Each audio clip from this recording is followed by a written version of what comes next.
All right, let's get right into it. Today, we're cracking open the playbook of a 7th century entrepreneur. And look, this guy wasn't just successful, he was an absolute legend. His strategies are so sharp, you'd swear they were designed for today's market, not ancient Arabia. To give you an idea of the scale we're talking about, just look at this number. That's his estimated wealth in today's money, over $500 billion. That's an absolutely mind-boggling amount of money. And this leads us to the core puzzle of our entire explainer. How on earth did he do it? I mean, especially when you realize he started from rock bottom, arriving in a new city with literally nothing. It's a paradox that holds some of the most potent business lessons you will ever come across. So here's our game plan for today. We're going to start with his incredible story of loss, then dig into the principles that fueled his insane comeback, from his mindset to his unique strategies, and finally, what really, truly mattered to him in the end. Okay, first, we need to understand where he started, his second time around. See, before all this, he was already a very wealthy and respected merchant in Mecca.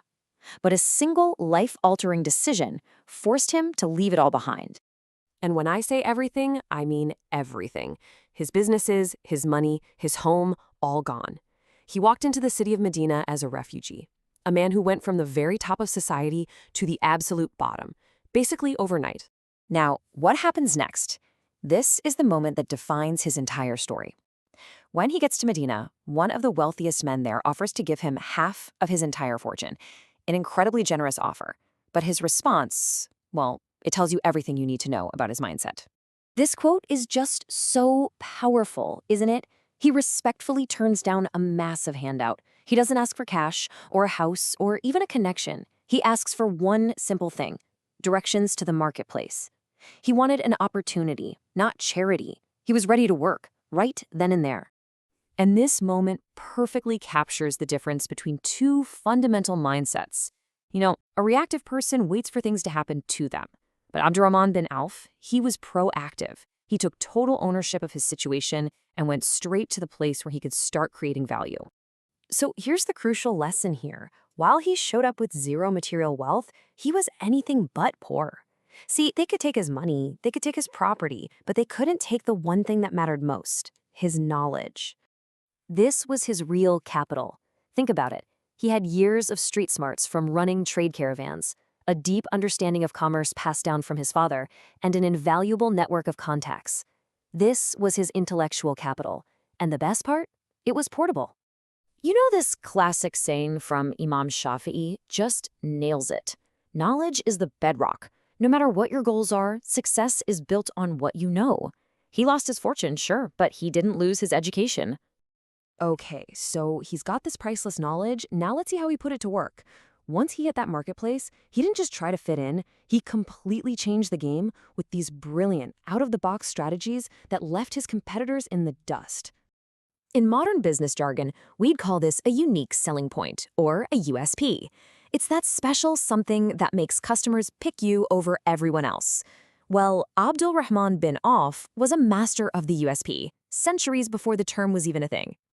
And his most famous strategy is just pure genius.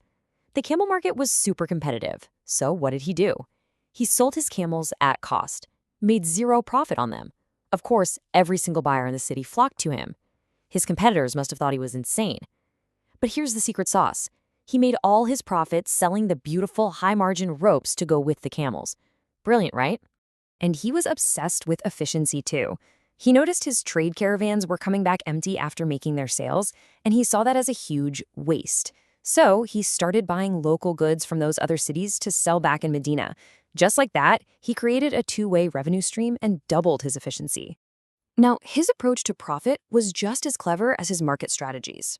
While everyone else was trying to squeeze every last penny out of each sale, he was playing a completely different game, the long game. This quote was his guiding philosophy. He believed in steady, consistent growth, not quick, flashy wins. He was focused on cash flow and building a business that would last for generations. This table breaks it down perfectly. Short-term thinking is all about high margins. His way? Small but consistent profits. Short-term thinking relies on debt. His way? Cash only, baby. That kept him nimble. It was all about building long-term trust and moving stock fast, not just making a one-time sale. And the results of playing this long game?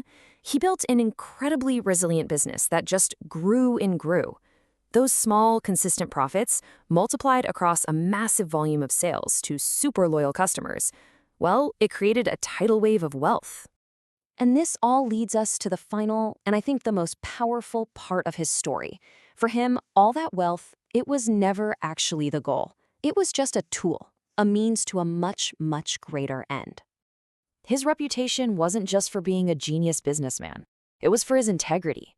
This was a man known for being completely honest. He refused to sell flawed goods, he treated his employees like family, and he was one of the greatest philanthropists of his time. He used his incredible fortune to fund the community, help the poor, and support those he cared about. That was his real bottom line. Which leaves us with a final thought to chew on. The story of Abdul Rahman bin Auf really forces you to ask yourself a big question. In your own work, in your own life, what's the ultimate scoreboard? Is it your net worth or is it your net impact? It's a question worth asking.